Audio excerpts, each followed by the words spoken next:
ایک وقت کی بات ہے، ایک چھوٹے سے اور دور دراز گاؤں میں عرفان نام کا ایک لکڑہارا رہتا تھا۔ وہ بہت ہی محنتی اور ایماندار آدمی تھا۔ عرفان روز صبح سویرے اٹھتا اور سیدھا گاؤں کے قریبی گھنے جنگل کی طرف نکل جاتا تھا۔ وہ سارا دن جنگل میں لکڑیاں کاٹنے کا مشکل کام کرتا۔ اس کی کلہاڑی کی آواز صبح سے شام تک جنگل میں گونجتی رہتی تھی۔ یہ کام تھکا دینے والا تھا، لیکن عرفان کا دل مطمئن تھا۔ شام ہوتے ہی وہ بہت سارے لکڑیوں کو جمع کر کے گاؤں کے بازار میں لے جا کر بیچ آتا۔ ان لکڑیوں کے بدلے میں اسے جو پیسے ملتے تھے وہ بہت زیادہ تو نہیں تھے، مگر عرفان اور اس کی بیوی جو ایک سادہ مزاج خاتون تھی، ان دونوں کا گزارا بہت اچھے سے ہو جاتا تھا۔ ان کی زندگی میں کوئی بڑی خواہش یا لالچ نہیں تھا، بس سکون اور اطمینان تھا۔ لکڑہارے اور اس کی بیوی کے ہاں کوئی اولاد نہیں تھی۔ ان کا چھوٹا سا گھر اکثر خاموش رہتا تھا۔ اس خاموشی کو دور کرنے اور اپنی بیوی کا دل بہلانے کے لیے عرفان نے ایک طوطا پال رکھا تھا۔ یہ طوطا ان کی زندگی کا ایک حصہ تھا۔ طوطا سارا دن پنجرے میں بیٹھا رہتا تھا، لیکن اس کی انسانوں جیسی بول چال ان کے چھوٹے سے گھر میں ایک رونق لگائے رکھتی تھی۔ وہ میاں بیوی سارا دن اس سے باتیں کرتے اور ہنستے رہتے تھے۔ اس طوطے میں ایک خاص بات تھی، اس کے تمام خوبصورت ہرے پروں کے بیچ میں دو چمکدار سنہرے پر بھی تھے۔ یہ پر ایسے لگتے تھے جیسے خالص سونے کے بنے ہو۔ ان کی چمک پورے پنجرے کو جگمگاتی رہتی تھی۔ ان سنہرے پروں کی وجہ سے لکڑہارے کے طوطے کی شہرت پورے گاؤں میں پھیل چکی تھی۔ دور دور سے لوگ اسے دیکھنے آتے۔ بہت سے لالچی لوگوں نے عرفان اور اس کی بیوی سے اس خوبصورت طوطے کو منہ مانگے داموں پر خریدنے کی خواہش کا اظہار کیا، مگر دونوں میاں بیوی اس طوطے سے اولاد کی طرح پیار کرتے تھے۔ وہ اسے کسی بھی قیمت پر بیچنے کے لیے تیار نہیں تھے۔ جب بھی کوئی آتا وہ بڑے پیار اور نرمی سے مگر صاف انکار کر دیتے تھے۔ ان کا انکار لوگوں کے لالچ کو مزید بڑھا دیتا کہ ضرور اس طوطے میں کوئی خاص راز چھپا ہوا ہے۔ اسی گاؤں میں ایک لڑکا رہتا تھا، بابر۔ بابر گاؤں کے حلوائی کا اکلوتا بیٹا تھا۔ حلوائی کی دکان بہت اچھی چلتی تھی اور وہ خاص خوشحال آدمی تھا۔ حلوائی کی یہ شدید خواہش تھی کہ اس کا بیٹا بابر پڑھائی ختم کرنے کے بعد کاروبار میں اس کا ہاتھ بٹائے۔ وہ چاہتا تھا کہ بابر محنت کرنا سیکھے اور دکان کو آگے بڑھائے، لیکن بابر اس کے بالکل الٹ تھا۔ وہ بہت سست اور نکما تھا۔ وہ محنت کے کاموں سے دور بھاگتا تھا۔ بابر کا سارا دن کا کام تھا گاؤں میں دوستوں کے سامنے جھوٹی تعریفیں کرنا، کونے میں بیٹھ کر جادوئی کہانیاں اور خیالی قصے پڑھنا۔ بابر کی نظر ہمیشہ آسان اور شارٹ کٹ کے راستوں پر رہتی تھی۔ وہ چاہتا تھا کہ کوئی ایسا کام مل جائے جس سے ایک ہی رات میں اس کی زندگی بدل جائے۔ ایک دن بابر نے نہ جانے کہاں سے یہ افواہ سن لی کہ لکڑہارے کا طوطا کوئی عام طوطا نہیں۔ کہتے ہیں کہ اگر اس طوطے کے سنہرے پروں کو کاٹ کر روشنائی میں ڈبو دیا جائے اور اس روشنائی سے جو بھی لکھا جائے وہ سچ بن جائے گا۔ مثال کے طور پر اگر کوئی لکھے کہ میں بادشاہ بن جاؤں تو وہ بادشاہ بن جائے گا۔ بابر نے جب یہ بات سنی تو اس کی آنکھوں میں چمک آ گئی۔ یہ تو وہی آسان راستہ ہے جس کا میں خواب دیکھتا تھا۔ بابر نے فوراً لکڑہارے اور اس کی بیوی کے پیچھے پڑنا شروع کر دیا۔ وہ ہر روز ان کے پاس جاتا کہ وہ طوطا کسی نہ کسی طرح اسے فروخت کر دے، مگر دونوں میاں بیوی ہمیشہ کی طرح اس بار بھی صاف انکار کر دیتے۔ بیٹا، یہ طوطا ہمارے بچے کی طرح ہے، ہمیں تمہارے پیسوں کی ضرورت نہیں ہے۔ ان کے اس حد سے زیادہ انکار نے بابر کے شک کو یقین میں بدل دیا۔ اس نے سوچا کہ اگر یہ طوطا عام طوطا ہوتا تو یہ لوگ اسے اتنی بڑی رقم کے بدلے کیوں نہ بیچتے؟ ضرور یہ جادوئی طوطا ہے۔ اب بابر کی پوری توجہ اس طوطے پر تھی۔ وہ دن بھر طوطا حاصل کرنے کے لیے مختلف منصوبے بناتا تھا۔ چونکہ لکڑہارے نے بیچنے سے انکار کر دیا تھا، اس لیے بابر نے ایک غلط اور خطرناک راستہ چنا۔ بہت سوچ بچار کے بعد وہ اس نتیجے پر پہنچا کہ اس طوطے کو کسی بھی طرح چرائے بغیر کوئی چارہ نہیں ہے۔ وہ محنت سے بچنے کے لیے چور بننے کو تیار ہو گیا۔ اس نے لکڑہارے کے گھر کا جائزہ لیا۔ لکڑہارے کے گھر کی دیواریں زیادہ اونچی نہیں تھی۔ لکڑہارا اور اس کی بیوی شام کو جلدی سو جاتے تھے۔ طوطے کا پنجرہ صحن میں لٹکا ہوا تھا۔ آخر کار وہ منحوس رات آ ہی گئی۔ آسمان پر بادل تھے اور چاند کی روشنی بہت کم تھی۔ گاؤں میں ہر طرف گہرا سکون چھایا ہوا تھا۔ بابر نے اپنے اس منصوبے پر عمل کرنے کا فیصلہ کیا۔ اس نے احتیاط کے طور پر اپنے آپ کو کالے کپڑوں میں لپیٹ لیا اور چہرے پر بھی نقاب ڈال لیا تاکہ اسے کوئی پہچان نہ سکے۔ وہ اپنے گھر سے نکلا اور دبے پاؤں چلتا ہوا لکڑہارے کے گھر کی طرف بڑھا۔ اس کا دل بہت زور سے دھڑک رہا تھا۔ اسے خوف بھی تھا، مگر لالچی اور جادوئی کہانیوں کا نقشہ اس پر حاوی تھا۔ وہ لکڑہارے کے گھر کے پاس پہنچا، آگے پیچھے نظر دوڑائی تاکہ کوئی دیکھ نہ رہا ہو۔ جب اسے یقین ہو گیا کہ سب سو رہے ہیں تو وہ دیوار پر چڑھنا شروع ہو گیا۔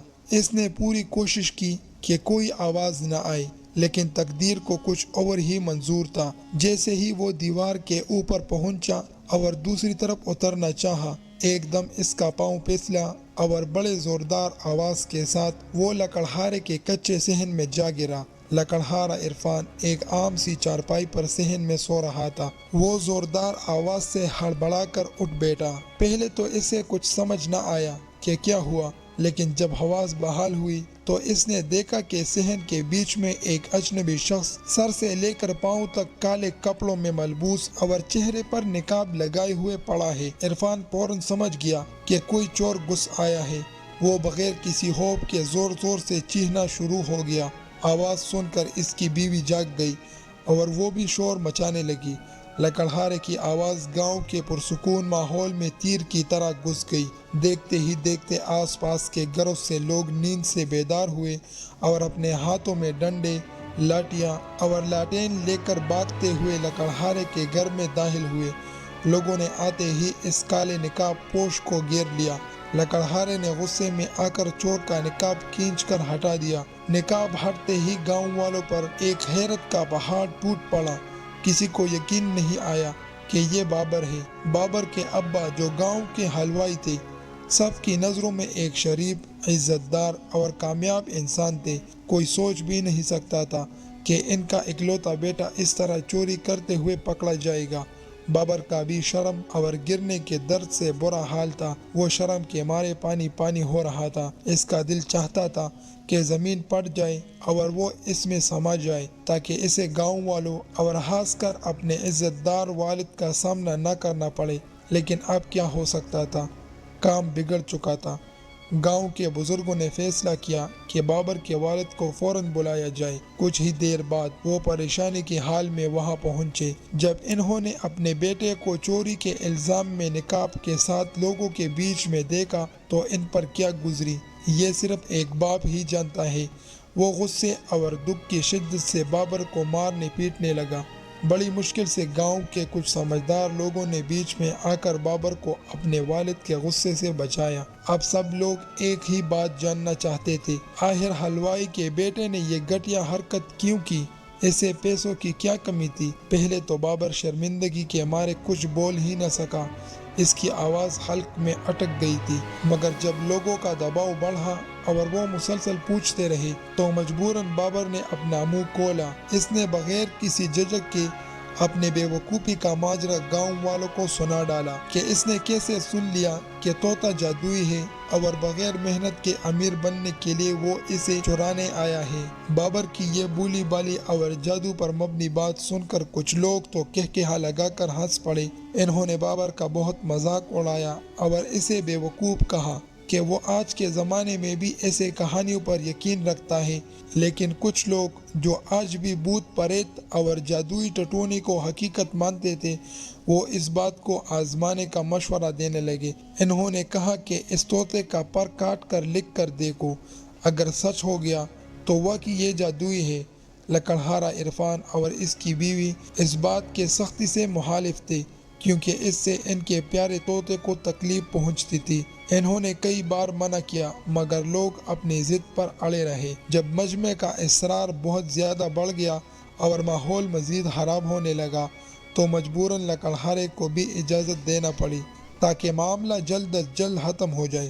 لوگوں کی تسلی کے لیے انہوں نے طوطے کو پنجرے سے باہر نکالا۔ طوطا اپنے ساتھ ہونے والی اس سختی پر روتا رہا۔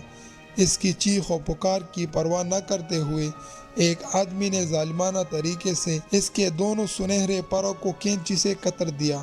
پھر سیاہی لائی گئی اور بابر کو دے دی گئی کہ وہ جس طرح چاہے اپنی اور مجمع میں موجود اپنے جیسے دوسرے لوگوں کی تسلی کر لے۔ بابر نے کانپتے ہاتھوں سے سنہرے پروں کو روشنائی میں ڈبویا اور زمین پر ایک چڑیا کی تصویر بنائی۔ اس تصویر کے نیچے لکھا، اب اس چڑیا میں جان پڑ جائے۔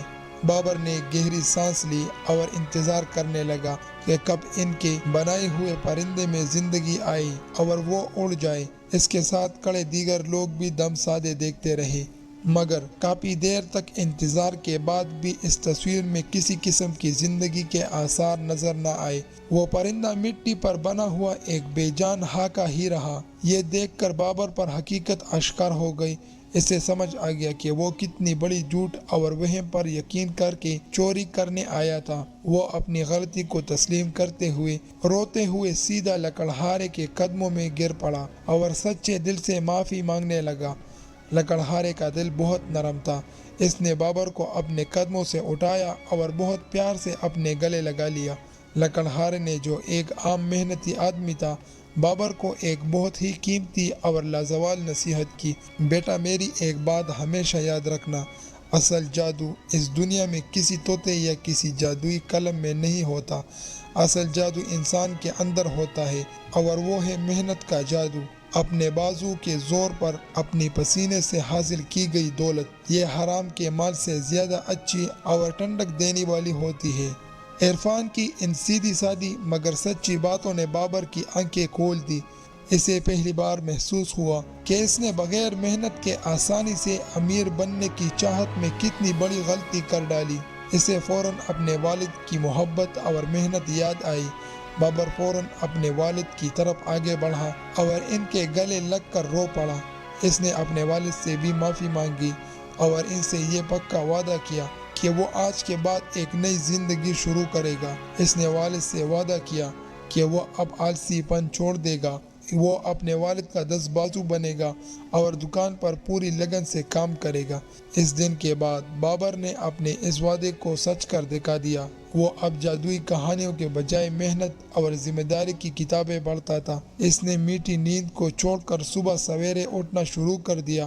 وہ اپنے والد کے ساتھ دکان پر محنت سے کام کرنے لگا اور جلد ہی ایک باصلاحیت حلوائی بن گیا۔ بابر نے محنت کو اپنی زندگی کا سب سے بڑا اصول بنا لیا اور اسی محنت کے جادو کی بدولت وہ اپنے گاؤں میں عزت اور سکون کی زندگی گزارنے لگا۔ دنیا میں کوئی شارٹ کٹ یا جادو نہیں ہوتا۔ انسان کا اصل جادو اس کی اپنی محنت، ایمانداری اور لگن میں چھپا ہے۔ محنت سے کمایا گیا تھوڑا سا رزق بھی حلال اور برکت والا ہوتا ہے، جو حرام کے بڑے خزانوں سے زیادہ سکون اور اطمینان دیتا ہے۔